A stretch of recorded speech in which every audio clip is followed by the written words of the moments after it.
And I tried hard to be proud of my service, but all I could feel was shame. And racism could no longer mask the reality of the occupation. These were people. These were human beings.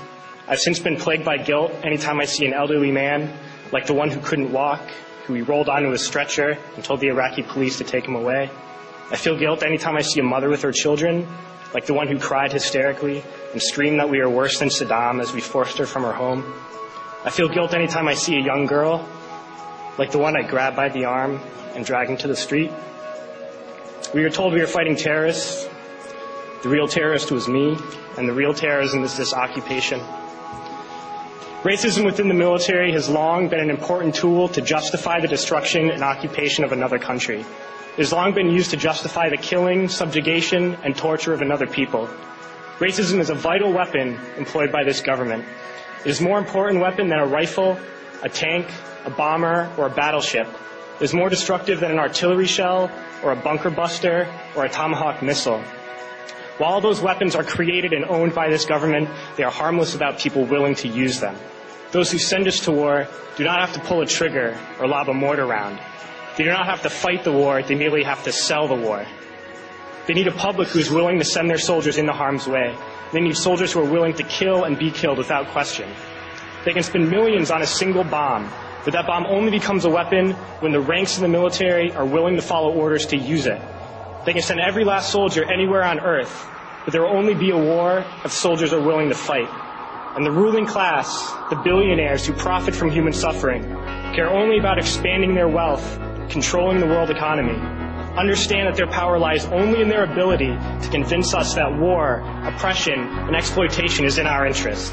They understand that their wealth is dependent on their ability to convince the working class to die to control the market of another country. And convincing us to kill and die is based on their ability to make us think that we are somehow superior.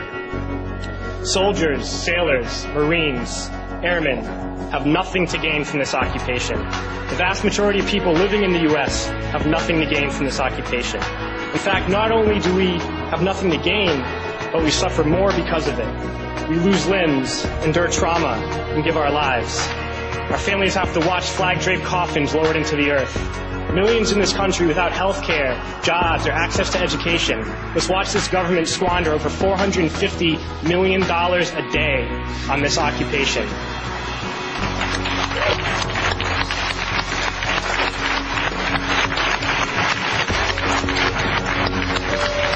Poor and working people in this country are sent to kill poor and working people in another country to make the rich richer. And without racism, soldiers would realize that they have more in common with the Iraqi people than they do with the billionaires who send us to war.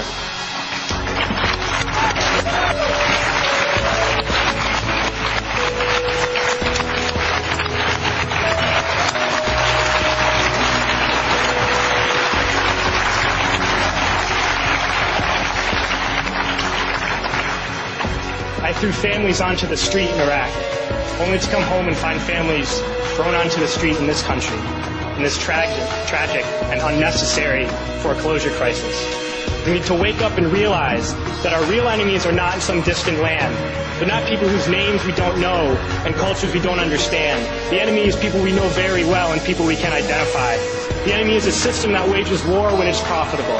The enemy is the CEOs who lay us off from our jobs when it's profitable. It's the insurance companies who deny us health care when it's profitable.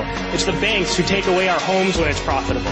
Our enemy is not 5,000 miles away. They are right here at home. If we organize and fight with our sisters and brothers, we can stop this war, we can stop this government, and we can create a better world.